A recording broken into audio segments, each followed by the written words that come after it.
World War II, a conflict that reshaped the world, is remembered for the fierce battles, the bravery, and the lives lost. But as much as we know about the great confrontations of the war, there is a lesser-known story of a group of soldiers whose mission was to deceive, to mislead, and to outwit their enemies. These men didn't fight with weapons of destruction. They fought with the power of illusion. This is the story of the Ghost Army, a secret U.S. Army unit formed during the darkest days of World War II to wage psychological warfare and turn the tide of battle without firing a single shot.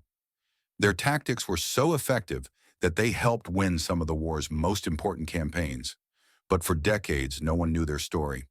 In 1943, as the Allies realized the enormity of the task ahead of them, defeating Nazi Germany and its allies, military strategists knew they needed more than just raw firepower. They needed deception. They needed to make the Germans believe they were facing an army that wasn't really there.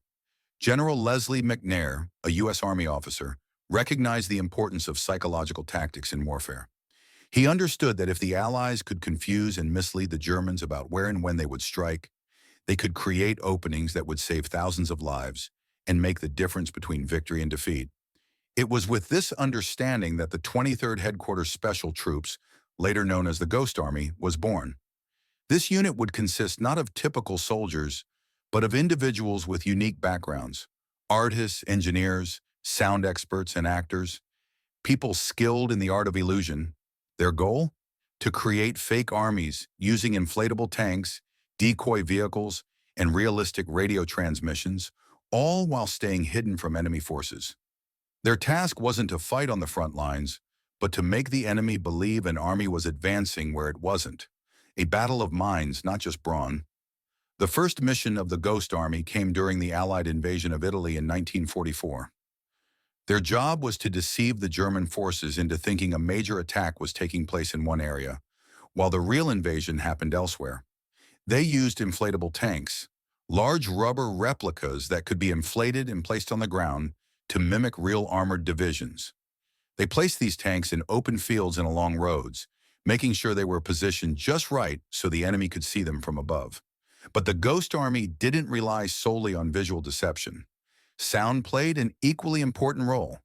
With the help of massive speakers and complex sound equipment, the unit could broadcast noises mimicking the sounds of tanks, trucks, and soldiers marching. Imagine German commanders hearing the sounds of an entire army moving through the night, when in fact it was only a handful of men crouching in the dark, operating machinery from miles away. These broadcasts were specifically designed to confuse the enemy and make them think they were facing a much larger force than they really were. They would create the sounds of heavy artillery being loaded or the distant rumblings of tanks, even creating radio chatter to simulate the communications between commanders and units. The Germans, unsure of what was happening, had no choice but to defend against an army that didn't exist.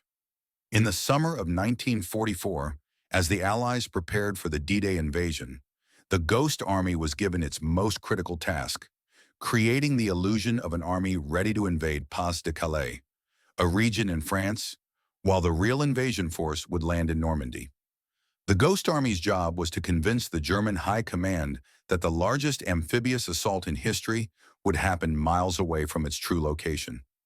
With their inflatable tanks, fake trucks, and phony aircraft, the Ghost Army set to work creating a phantom army, complete with a fake general, fake units, and fake radio traffic.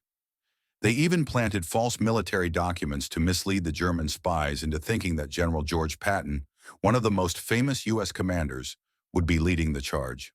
On the eve of D-Day, while thousands of Allied troops stormed the beaches of Normandy, the Ghost Army was busy creating distractions at Pas-de-Calais, convincing the Germans to commit hundreds of thousands of soldiers to a defensive position that would never be attacked. When the invasion came, the Germans were caught off guard, having already diverted resources to the fake invasion. The success of the Ghost Army's deception was critical to the success of the Allied landings. It was a brilliant example of how psychological warfare, combined with innovative tactics and creativity, could be just as effective as conventional battle strategies. Behind every deception, there was an incredible amount of planning, The men of the Ghost Army would spend hours preparing their decoys, making sure that every detail was perfect. From the positioning of inflatable tanks to the way sound equipment was hidden, their success depended on flawless execution. Many of the soldiers who served in the Ghost Army had unique skills. Artists, theater professionals, and radio technicians who were able to bring a high level of creativity to their work. For example, one artist, Art Shilstone, would recall the long hours spent in the field, inflating tanks and arranging them so they appeared realistic from the air.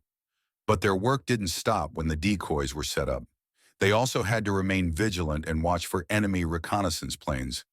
If they were spotted, the deception could be blown.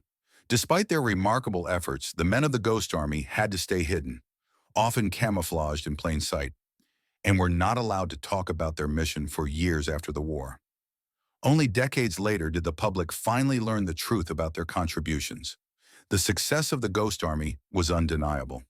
They played a crucial role in the success of multiple operations throughout the war. In addition to their work during D-Day, they helped deceive the Germans during the invasion of southern France and Operation Cobra. However, despite their immense contribution, the Ghost Army remained a secret for decades. The public didn't learn about their work until the 1990s, when the U.S. government declassified information about their missions.